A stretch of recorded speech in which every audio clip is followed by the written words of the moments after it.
Mamerina ny fiarabana nareo ny tokantrano indray manaraka ny fandarana manokana mahakasika ny fivoaran'ilay rivodoza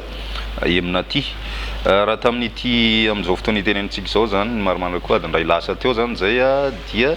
tany amin'ny distrikany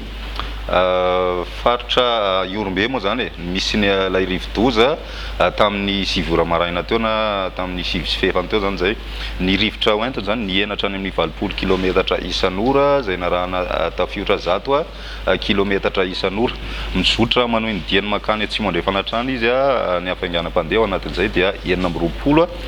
kilometatra isan'ora ny vinavina aloha zany tsy miova mivoaka an-dranomasina amin'ity androany ity ihany izy na any amin'ny tolakandro zay na harivariva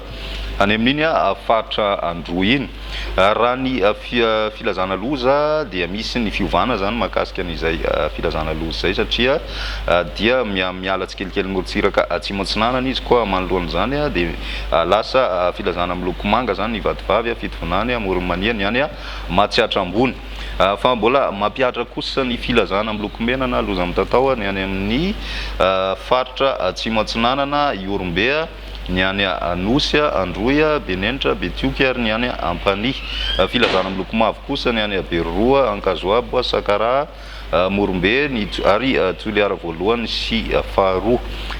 Noho ny diany ny miakandrefana izy ao anatin'izay dia miteraka orambe zany izy indrindrindrindra any amin'iny tapany atsimo andrefan'ny Anosy iny ny rivotra arak'izay efa natsidika teo zay somary misy fianana tsikelikely zany rivotra miaraka amin'ity rivodoza ity. Izay no azo ifampizarana indray amin'izao fotoana izao miverina eto indray rehefa misy vaovao manaraka.